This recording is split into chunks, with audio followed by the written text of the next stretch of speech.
सभी विद्यार्थियों को नमस्कार।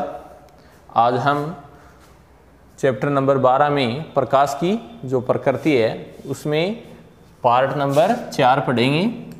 हमारा आज का टॉपिक है प्रकाश का व्यतिकरण। ध्यान दें, प्रकाश के अपवर्तन के बारे में, प्रकाश के परावर्तन के बारे में हम पिछले चैप्टर में पढ़ चुके हैं। तरंग सिद्धांत से प्रकाश की कुछ घटनाएं जैसे व्यतिकरण, विवर्तन, प्रकाश का परावर्तन, अपवर्तन, ध्रुवण, इनकी हम व्याख्या करते हैं।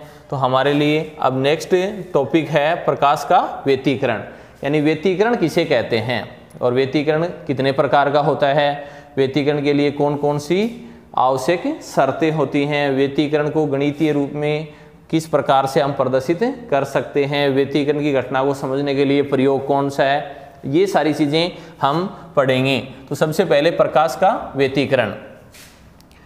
यहाँ ध्यान दें, व्यतिकरण के लिए हमें दो कला संबंध स्रोतों की आवश्यकता होती है। ठीक है, पार्ट नंबर 3 में हमने पढ़ा था कला संबंध स्रोतों के बारे में। तो कला संबंध स्रोतों से जो तरंगें उत्सर्जित होती हैं उनके बीच में कलांतर समय के साथ नियत रहता है। ठीक है, और ऐसी तरंगों में व्यतिकरण की घटना घटित हो सकती है। तो सबसे पहले व्यतिकरण की परिभाषा क्या है, ध्यान से सुनिए। जब लगभग यानी जब दो समान आवर्ती की प्रकाश तरंगें एक ही दिशा में एक ही पथ पर समान चाल से चलकर आपस में अध्यारोपित होती हैं तो उनसे बनने वाली परिणामी तरंग है ना, उसका आयाम और तीव्रता या तो बढ़ जाते हैं या कम हो जाते हैं। ठीक है, इस घटना को प्रकाश तरंगों का व्यतिकरण कहते हैं। यानी जब दो समान आवर्ती की प्रकाश तरंगें एक ही दिशा में एक ही पथ पर समान चाल से चलकर आपस में अध्यारोपित होती हैं तो परिणाम स्वरूप उनसे बनने वाली परिणामी तरंग का आयाम और तीव्रता परिवर्तित होता है। या तो परिणामी तरंग का आयाम और तीव्रता बढ़ जाता है या फिर परिणामी तरंग का आयाम और तीव्रता कम हो जाती है। इस घटना को हम प्रकाश का व्यतिकरण कहते हैं। व्यतिकरण दो प्रकार का होता है, एक होता है संपोषी व्यतिकरण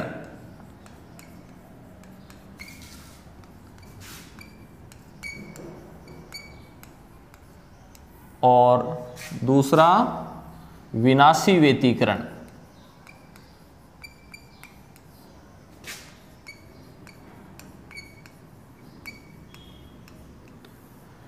व्यतिकरण दो प्रकार का होता है, संपोषी व्यतिकरण और विनाशी व्यतिकरण। ठीक है, अब हमने व्यतिकरण को समझ लिया है। अब आगे हम व्यतिकरण के दो भाग हैं उनके बारे में पढ़ेंगे। तो संपोषी व्यतिकरण और विनाशी व्यतिकरण क्या होते हैं, ध्यान दें। जब दोनों प्रकाश तरंगें समान कला में अध्यारोपित हो जाती हैं, जब दोनों प्रकाश तरंगें जिनके बीच में व्यतिकरण हो रहा है वो यदि समान कला में अध्यारोपित हो जाती हैं तब संपोषी व्यतिकरण की घटना घटित होती है।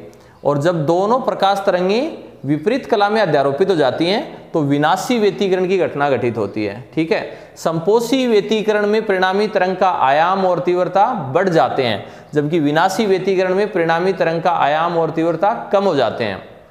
संपोषी व्यतिकरण में परिणामी तरंग का आयाम दोनों तरंगों के आयामों के योग के बराबर आएगा। इसी प्रकार विनाशी व्यतिकरण में परिणामी तरंग का आयाम दोनों तरंगों के आयामों के अंतर के बराबर होता है। ठीक है, अब इनकी अलग अलग अपन परिभाषा देखें तो जब दो समान आवर्ती की प्रकाश तरंगें एक ही दिशा में एक ही पथ पर समान चाल से चलकर यदि दोनों समान कला में अध्यारोपित हो जाती हैं तब उनसे बनने वाली परिणामी तरंग का आयाम और तीव्रता बढ़ जाता है।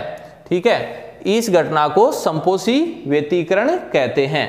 संपोषी व्यतिकरण के लिए आवश्यक शर्त क्या है, आवश्यक शर्त यह है कि दोनों तरंगों के बीच में कलांतर पाई का समगुणज होना चाहिए। यानी संपोषी व्यतिकरण के लिए दोनों तरंगों के बीच में कलांतर पाई का समगुणज होना चाहिए, अर्थात 2n पाई। कलांतर क्या होना चाहिए, कलांतर फाई बराबर, कलांतर को फाई से व्यक्त करते हैं तो कलांतर फाई बराबर होना चाहिए 2n पाई, जहां n क्या है, एक पूर्णांक संख्या है। n बराबर अपन ले सकते हैं n बराबर 0, 1 2 3 इस प्रकार से। अब यदि हम n का मान 0 लें तो हमें कलांतर कितना प्राप्त होगा, n की जगह 0 लेंगे तो 0, इसी प्रकार से n की जगह 1 लेंगे तो 2 पाई, 2 लेंगे तो 4 पाई। ठीक है, इस प्रकार से। यानी जब दो प्रकाश तरंगें समान कला में अध्यारोपित होती हैं, समान कला में अध्यारोपित कब होंगी, जब दोनों तरंगों के बीच में कलांतर पाई का समगुणज होगा। कलांतर पाई का समगुणज होने का मतलब है फाई बराबर होना चाहिए 2n पाई, जहां n एक पूर्णांक है, n का मान 0 1 2 3 अपन ले सकते हैं, और n के ये मान रखने पर हमें कलांतर फाई के जो मान है वो ये प्राप्त होते हैं 0 2 पाई 4 पाई। यानी दो प्रकाश तरंगें जिनकी आवर्ती समान हो, एक ही दिशा में एक ही पथ पर समान चाल से चलती हैं, और उनके बीच में यदि कलांतर 0 डिग्री हो या 2 पाई हो, ठीक है, और 4 या फिर 4 पाई हो 6 पाई हो, अर्थात पाई का समगुणज हो, तब दोनों प्रकाश तरंगें समान कला में अध्यारोपित होंगी और संपोषी व्यतिकरण की घटना घटित होगी, जिसके कारण उन दोनों तरंगों से जो परिणामी तरंग बनेगी उस परिणामी तरंग का आयाम और तीव्रता बढ़ जाएगी। यानी परिणामी तरंग का आयाम दोनों तरंगों के आयामों के योग के बराबर होगा, और तीव्रता यहाँ पे आगे अपन गणितीय विश्लेषण में प्राप्त करेंगे। तो आप देखेंगे कि संपोषी व्यतिकरण में आयाम दोनों तरंगों के आयामों के योग के बराबर आता है। ठीक है, इसी प्रकार से विनाशी व्यतिकरण है। विनाशी व्यतिकरण की परिभाषा अपन किस प्रकार से दे सकते हैं कि जब दो समान आवर्ती की प्रकाश तरंगें एक ही दिशा में एक ही पथ पर समान चाल से चलकर यदि विपरीत कला में अध्यारोपित हो जाती हैं, तब उनसे बनने वाली परिणामी तरंग का आयाम और तीव्रता कम हो जाती हैं। इस घटना को विनाशी व्यतिकरण कहते हैं। विनाशी व्यतिकरण के लिए आवश्यक शर्त क्या है? विनाशी व्यतिकरण के लिए यह आवश्यक है कि दोनों तरंगों के बीच में कलांतर, दोनों तरंगों के बीच में कलांतर यानी फाई, कलांतर फाई बराबर होना चाहिए 2n + 1 और गुणा में पाई। दोनों तरंगों के बीच में कलांतर पाई का विषम गुणज होना चाहिए।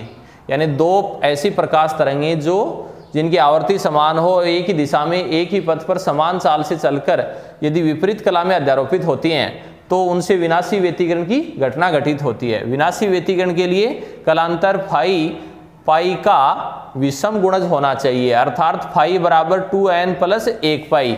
यहाँ भी अपन n के मान यही ले सकते हैं। यहाँ n बराबर क्या रहेगा? 0 1 2 3 ऐसे अपन n के मान ले सकते हैं, और ये मान लेने पर हमें फाई के क्या मान प्राप्त होंगे? कलांतर फाई n का मान यदि अपन 0 लें तो पाई आ जाएगा, और n का मान यदि अपन 1 लें तो 3 पाई। इसी प्रकार से n का मान 2 लें तो 5 पाई। इस प्रकार से हमें कलांतर के मान प्राप्त होते हैं। यानी दो प्रकाश तरंगें समान कला में तब अध्यारोपित होंगी जब उनके बीच में कलांतर पाई का समगुणज हो, अर्थात 0 2 पाई 4 पाई, और विपरीत कला में तब अध्यारोपित होंगी जब उनमें कलांतर पाई का विषम गुणज हो, अर्थात फाई बराबर पाई 3 पाई 5 पाई। इसी प्रकार से पथांतर भी होता है। ठीक है, यानी पथांतर जब दो प्रकाश तरंगों के पथों के बीच में जो अंतर होता है उसको अपन क्या कहते हैं? पथांतर कहते हैं। सामान्य से दो यानी तरंगों के पथों में जो अंतर होता है उसको पथांतर कहते हैं। पथांतर को अगर हम देखें तो यहाँ पे दो संपोषी व्यतिकरण में पथांतर n लेम्डा होता है। पथांतर को डेल्टा x से प्रदर्शित करते हैं, और पथांतर डेल्टा x बराबर n लेम्डा, यानी n का वही मान अपन यहाँ पे ले सकते हैं। n बराबर 0 1 2 3 ऐसे ही मान ले सकते हैं। तो n का मान 0 लेंगे तो पथांतर क्या आएगा? पथांतर डेल x बराबर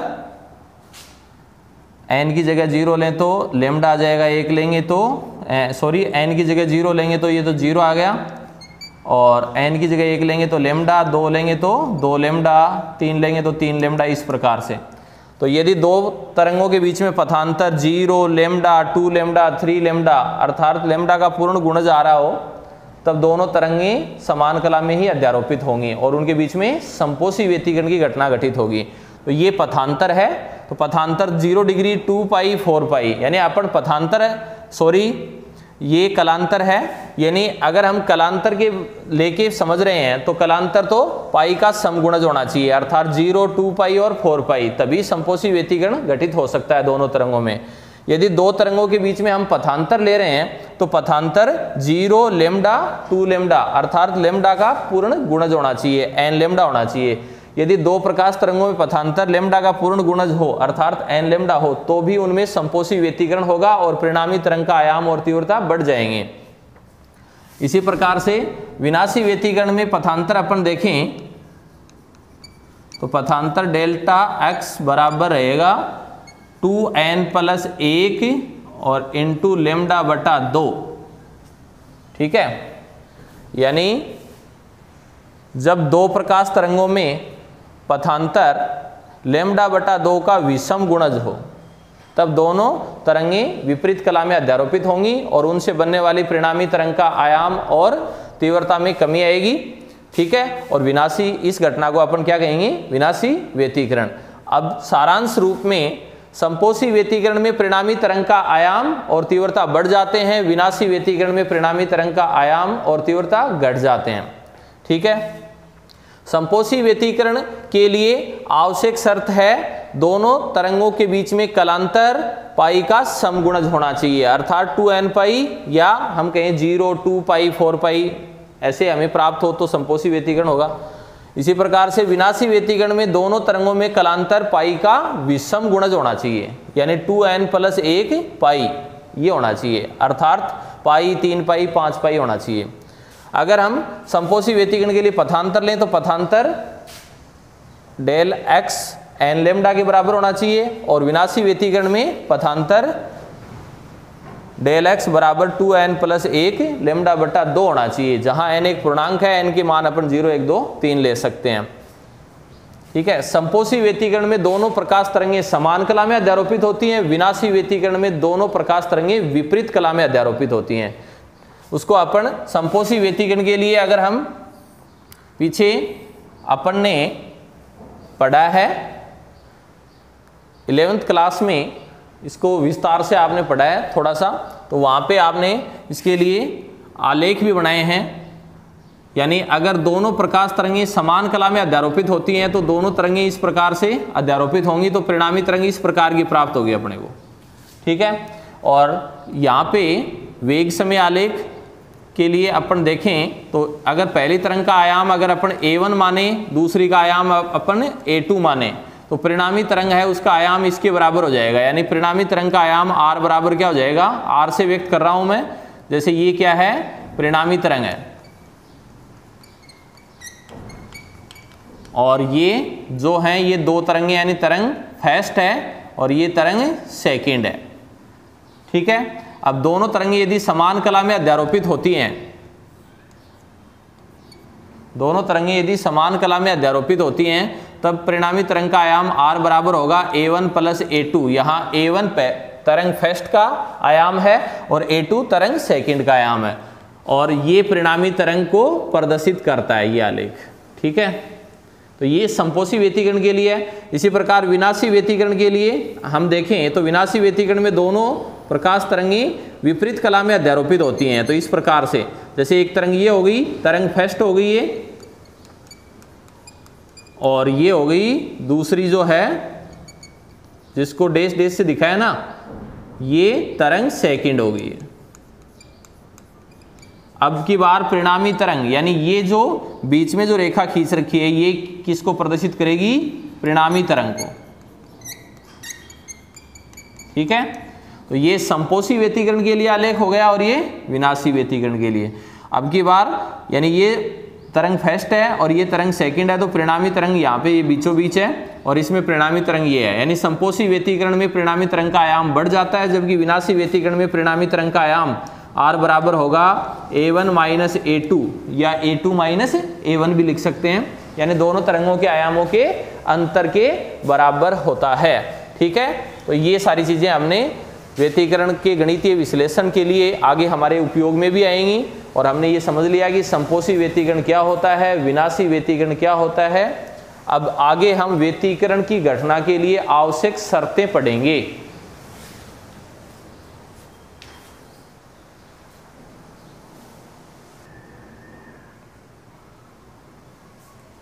नेक्स्ट पॉइंट है व्यतिकरण की आवश्यक शर्तें। ध्यान दें, यानी प्रकाश के व्यतिकरण के लिए कौन कौन सी शर्तें आवश्यक हैं। सबसे पहले दोनों प्रकाश स्रोत, यानी पहली शर्त क्या है, दोनों प्रकाश स्रोत कला संबंध होने चाहिए, अर्थात उनसे उत्सर्जित तरंगों के मध्य कलांतर समय के साथ नियत होना चाहिए। दूसरी शर्त क्या है, दोनों स्रोत एकवर्णी होने चाहिए, अर्थात उनसे जो तरंगें उत्पन्न होती हैं उनकी आवर्ती और तरंग दैर्ध्य हैं वो भी बराबर होने चाहिए, समान होने चाहिए। तीसरी शर्त है कि दो कला संबंध स्रोत जो हमने लिए हैं वो अति निकट होने चाहिए, यानी जैसे ये स्रोत S1 है और ये स्रोत है S2, तो इन स्रोतों के बीच की जो दूरी है ये बहुत अधिक नहीं होनी चाहिए, यानी दोनों स्रोत अति निकट होने चाहिए।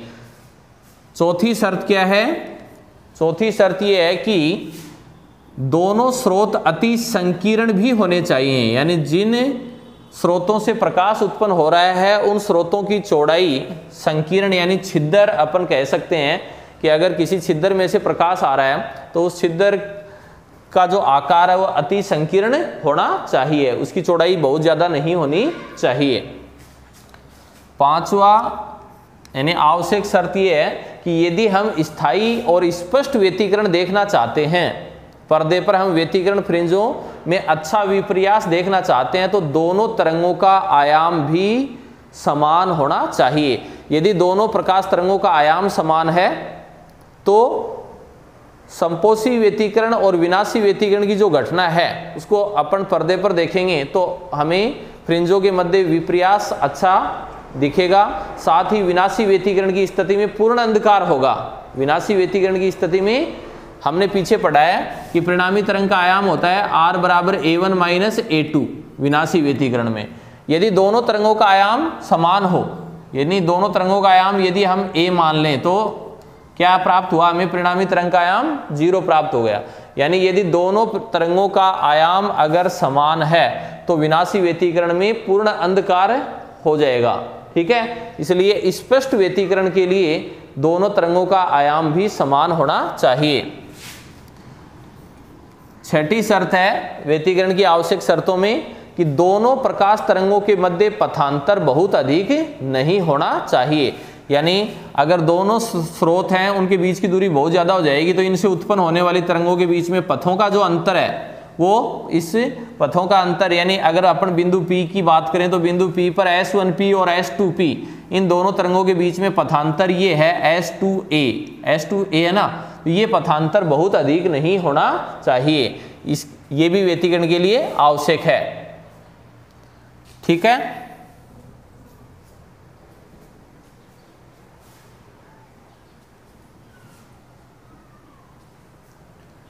अब आगे ध्यान दें, यानी व्यतिकरण की जो आवश्यक शर्तें हैं उन व्यतिकरण की आवश्यक शर्तों में अपन दो बातें और जोड़ सकते हैं। एक तो दोनों तरंग एक ही दिशा में एक ही पथ पर समान चाल से संचरित होनी चाहिए, दोनों तरंग एक ही दिशा में एक ही पथ पर समान चाल से संचरित होनी चाहिए, और दोनों तरंगों के मध्य पथांतर बहुत अधिक नहीं होना चाहिए, दोनों स्रोत हैं वो अति निकट होने चाहिए, संकीर्ण होने चाहिए। ठीक है, दोनों जो प्रकाश तरंगें जो उत्पन्न हो रही हैं स्रोतों से वो दोनों स्रोत क्या होने चाहिए, कला संबंध होने चाहिए। स्पष्ट व्यतिकरण के लिए दोनों तरंगों का आयाम भी समान होना चाहिए। ठीक है, दोनों तरंगों की आवर्ती और तरंग दैर्ध्य भी, यानी दोनों तरंगों की आवर्ती समान होनी चाहिए और तरंग दैर्ध्य भी समान होना चाहिए। तो ये सारी चीजें हैं स्पष्ट और व्यतिकरण की आवश्यक शर्तों में। अब अपन नेक्स्ट पॉइंट पढ़ते हैं।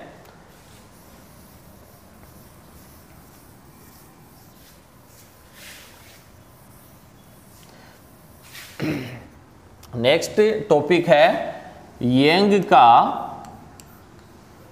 द्विस्लिट।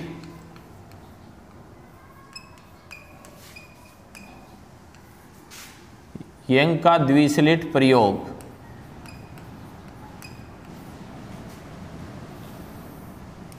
ध्यान दें, यानी व्यतिकरण की घटना को समझने के लिए हमारे पास में प्रयोग है, उसका नाम है यंग का द्विस्लिट प्रयोग। अब अपन इस प्रयोग के बारे में पढ़ेंगे। पहले अपन इसका चित्र बनाएंगे, उसको समझेंगे, और फिर इस चित्र से जो फ्रिंजें पट्टियां हमें प्राप्त होती हैं उनकी हम व्याख्या करेंगे। ठीक है, तो सबसे पहले यंग के द्विस्लिट प्रयोग के लिए हम एक पर्दा लेते हैं। जैसे ये कोई पर्दा है और इसके बीच में ये पर्दा हो गया L और यहाँ पे कोई स्लिट है S। ठीक है, स्लिट यानी छिद्र। इसी प्रकार से आगे इससे कुछ दूरी पर एक अन्य पर्दा लेते हैं अपन, जिसमें द्विस्लिट हैं S1 और S2। ये S1 होगी और ये S2 होगी। ध्यान रहे, द्विस्लिट S1 और S2 है ना, उनकी स्लिट S से दूरी समान होनी चाहिए, यानी S1 और S2 के बीच की दूरी है वो बराबर होनी चाहिए। और यहाँ पे ये पर्दा हो गया M। इसी प्रकार से आगे एक तीसरा पर्दा अपन लेते हैं N, जिसके ऊपर हमें व्यतिकरण फ्रिंजें प्राप्त करनी है। अब जब अपन स्रोत S से एक वर्णी प्रकाश उत्सर्जित करते हैं या फिर स्लिट S पर एक वर्णी प्रकाश आपतित करते हैं, तब यहाँ पे स्लिट S से और प्रकाश तरंगागर के रूप में उत्पन्न होता है। ठीक है, उसको अपन इस प्रकार से आगे दिखा सकते हैं।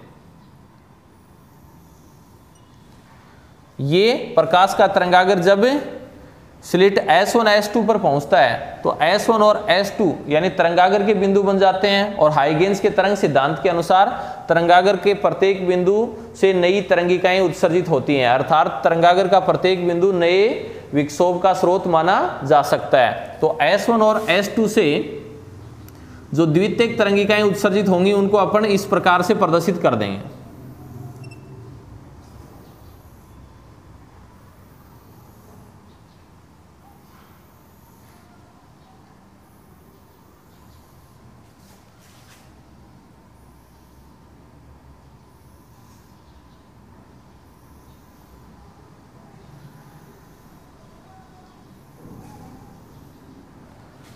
ठीक है, अब ये जो यहाँ पे पर्दे का मध्य बिंदु है, यहाँ पे हमें चमकीली फ्रिंज प्राप्त होगी, यानी चमकीली फ्रिंज, तो दीप्त लिख सकते हैं अपन, चमकीली के लिए दीप्त। और इसके दोनों ओर एकांतर क्रम में हमें जैसे यहाँ पे अदीप्त,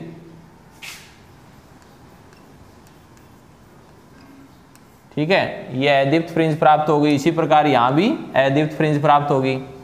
यहाँ भी अपने को फिर चमकीली फ्रिंज प्राप्त हो जाएगी। यहाँ फिर अदीप्त, फिर यहाँ दीप्त यानी चमकीली, और ये अदीप्त, फिर ये दीप्त, इस प्रकार से एकांतर क्रम में आती जाएंगी। दीप्त अदीप्त, दीप्त अदीप्त, दीप्त अदीप्त, और ये फिर दीप्त। दीप्त यानी चमकीली, अदीप्त यानी काली। इसी प्रकार अपन नीचे लिख सकते हैं, तो ये अदीप्त है, फिर ये दीप्त हो गई, और फिर ये अदीप्त, ये दीप्त, फिर ये अदीप्त, और ऐसे ये दीप्त। ठीक है, इनको डी बी से प्रदर्शित कर देंगे, यानी अदीप्त फ्रिंज को डी से और दीप्त फ्रिंज को बी से। तो ये बी डी बी डी। ठीक है, ब्राइट डार्क, इस प्रकार से अपन इनको प्रदर्शित कर सकते हैं। यानी ये दीप्त हो गई, दीप्त अदीप्त, दीप्त अदीप्त, फिर दीप्त। तो पर्दे पर जो हमें फ्रिंजें प्राप्त होंगी वो एकांतर क्रम में आएंगी। पर्दे के बीच में हमें हमेशा चमकीली, बीच में हमें हमेशा क्या प्राप्त होगी, चमकीली फ्रिंज प्राप्त होगी, और उसके दोनों और एकांतर क्रम में काली, चमकीली, काली, इस प्रकार से फ्रिंजें प्राप्त होती हैं। चमकीली फ्रिंज को दीप्त फ्रिंज कहते हैं और काली फ्रिंज को अदीप्त फ्रिंज भी कह सकते हैं। अब ध्यान दें, यानी ये फ्रिंजें किस प्रकार से बनती हैं। ये तो है यंग के द्विस्लिट प्रयोग के लिए चित्र, ठीक है। अब पहले अपन चित्र के बारे में थोड़ा सा लिख देते हैं। चित्र में L एक पर्दा है जिसमें एक स्लिट S है और इसके सामने कुछ दूरी पर एक अन्य पर्दा M लगा है जिसमें द्विस्लिट S1 और S2 हैं। S1 और S2 की स्लिट S से दूरियां समान है। पर्दे M से कुछ दूरी पर एक अन्य पर्दा N लगा है जिसके ऊपर व्यतिकरण फ्रिंजें यानी चमकीली और काली पट्टियां हमें प्राप्त होती हैं। अब फ्रिंजों के बनने की व्याख्या। फ्रिंजों के बनने की व्याख्या, ठीक है। यानी यंग का जो द्विस्लिट प्रयोग है उसका चित्र हमने प्राप्त कर ही लिया है। अब आगे हम फ्रिंजों के बनने की व्याख्या करेंगे।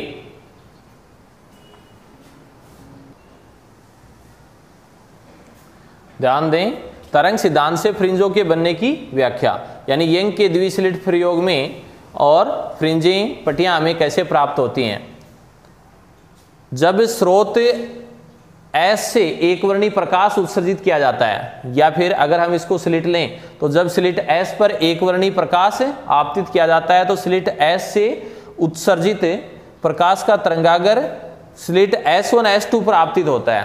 S1 S2 कला संबंध स्रोत के समान व्यवहार करते हैं। यानी पीछे हमने पढ़ा है कला संबंध स्रोतों के बारे में, तो कला संबंध स्रोत ऐसे प्राप्त किए जाते हैं। ध्यान दें कि स्रोत S से जो प्रकाश आ रहा है उसी प्रकाश को अपन ने कितने भागों में विभाजित कर लिया, 2 भागों में विभाजित कर लिया। ये स्लिट यानी 2 छिद्र हैं, ठीक है। तो इनसे जो प्रकाश आगे बाहर निकलता है उन तरंगों के बीच में कलांतर समय के साथ नियत रहता है। इसलिए S1 S2 क्या है, S1 S2 दोनों कला संबंध स्रोत हैं। अब ध्यान से इसको सुने, यानी फ्रिंजों के बनने की व्याख्या। तरंग सिद्धांत से फ्रिंजों के बनने की व्याख्या किस प्रकार से स्पष्ट की गई है। जब स्लिट S पर एक वर्णी प्रकाश आपतित किया जाता है तो S से उत्सर्जित तरंगागर स्लिट S1 S2 पर आपतित होता है। S1 S2 कला संबंध स्रोत के समान कार्य करते हैं। S1 S2 से द्वितीयक तरंगिकाएं उत्सर्जित होती हैं, ठीक है। और ये द्वितीयक तरंगिकाएं पर्दे M और N के बीच में आपस में अध्यारोपित होती हैं। इनके अध्यारोपण से और हमें पर्दे पर चमकीली और काली पट्टियां एकांतर क्रम में दिखाई देती हैं। बीच में चमकीली पट्टी और उसके दोनों और एकांतर क्रम में काली, चमकीली, काली, इस प्रकार की पट्टियां यानी फ्रिंजें दिखाई देती हैं, ठीक है। चमकीली और काली ये जो पट्टियां होती हैं इनकी चौड़ाई समान होती है। इन पट्टियों को क्या कहते हैं, फ्रिंजें कहते हैं। चमकीली फ्रिंज और काली फ्रिंज दोनों की चौड़ाई समान ही प्राप्त होती है। अब फ्रिंजें बनती क्यों हैं उसके लिए हम लिख सकते हैं कि जब S1 और S2 से उत्सर्जित द्वितीयक तरंगिकाओं S1 और S2 से उत्सर्जित द्वितीयक तरंगिकाएं यदि आपस में समान कला में अध्यारोपित हो जाती हैं तब संपोषी व्यतिकरण होने के कारण पर्दे पर परिणामी तरंग का आयाम और तीव्रता बढ़ जाता है, ठीक है। जिसके कारण हमें चमकीली पट्टी दिखाई देती है जिसको हम दीप्त फ्रिंज या चमकीली फ्रिंज कहते हैं। यदि S1 और S2 से उत्सर्जित द्वितीयक तरंगिकाओं के मध्य कलांतर पाई का विषम गुणज हो, अर्थात दोनों तरंगें यदि विपरीत कला में अध्यारोपित हो जाती हैं तब विनाशी व्यतिकरण हो जाता है और विनाशी व्यतिकरण के कारण परिणामी तरंग का आयाम और तीव्रता कम हो जाते हैं जिससे हमें पर्दे पर काली पट्टी दिखाई देती है जिसको हम अदीप्त फ्रिंज कहते हैं। पर्दे के बीच में चमकीली फ्रिंज क्यों बनती है, S1 और S2 से पर्दे के बीच में पहुंचने वाली जो तरंगें होती हैं उनके बीच में पथांतर शून्य होता है, या ऐसे कहें दोनों तरंग समान कला में अध्यारोपित होती हैं। पीछे अपन ने संपोषी व्यतिकरण के लिए पथांतर लिया है तो पथांतर 0 लैम्डा 2 लैम्डा यानी लैम्डा का पूर्ण गुणज n लैम्डा था। तो यहाँ पे S1 और S2 चूंकि बीच का जो बिंदु है पर्दे का वहाँ उस बिंदु पर S1 और S2 से पहुंचने वाली तरंगों के बीच में पथांतर शून्य है, इसलिए संपोषी व्यतिकरण होने के कारण पर्दे के बीच में हमेशा चमकीली फ्रिंज, दीप्त फ्रिंज ही बनती है। ठीक है, तो इस प्रकार से हम यंग के द्विस्लिट प्रयोग का चित्र बनाएंगे और ये फ्रिंजों के बनने की व्याख्या है। ठीक है, समझ गए?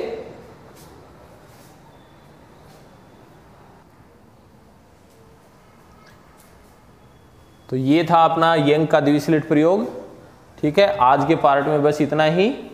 आप इसको अच्छी तरीके से समझेंगे, जो बातें बताई गई हैं उनको ध्यान से सुनेंगे, और अगर कोई समस्या हो तो आप कमेंट्स कर सकते हैं। वीडियो को लाइक करेंगे, शेयर करेंगे। धन्यवाद।